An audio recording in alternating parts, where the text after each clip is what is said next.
ஸ்ரீ குருப்யோ நமஹ. தெய்வத்தின் குரல் நான்காம் பகுதி 14வது தலைப்பு. சமீபகால சம்பவத்தில் புராண நிரூபணம். அப்படிச் சொல்வது நிஜந்தான் என்று நிரூபிக்கிறதாக சமீபத்தில் ஒன்று நடந்தது. ராமேஸ்வரத்தில் சங்கர மண்டபம் கட்டிக்கொண்டிருந்தோம்.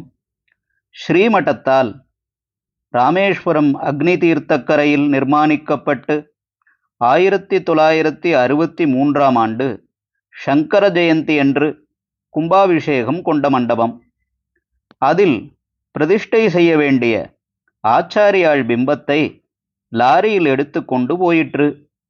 ஜெய்ப்பூரிலிருந்து சலவைக்கல் தருவித்து காஞ்சிபுரத்தில் ஆச்சாரியாளுக்கும் அவருடைய 4 சிஷ்யர்களுக்கும் பெருசு பெருசாக பிம்பம் பண்ணி அங்கே இருந்து ராமேஸ்வரத்துக்கு லாரியில் எடுத்து கொண்டு போயிற்று.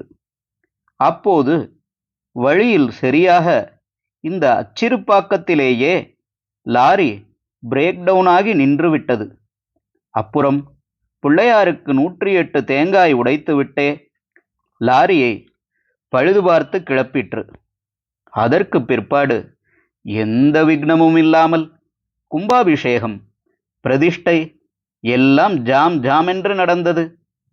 இந்த விக்னமும் கூட அனுக்கிரகம் என்றுதான் எனக்கு தோன்றிற்று. தாம் கைலாச சங்கரனே தான் என்று நமக்கு உறுதிப்படுத்துவதற்காகவே நம்முடைய சங்கர பகவத் பாதாள் இங்கே தம்முடைய நவீன கால ரத அச்சான லாரி ஆக்சிலை முறித்து கொண்டிருக்கிறார் என்று தோன்றிற்று. ஹரஹர சங்கர, ஜெய ஜெய சங்கர. தெய்வத்தின் குரல் மேலும் ஒலிக்கும்.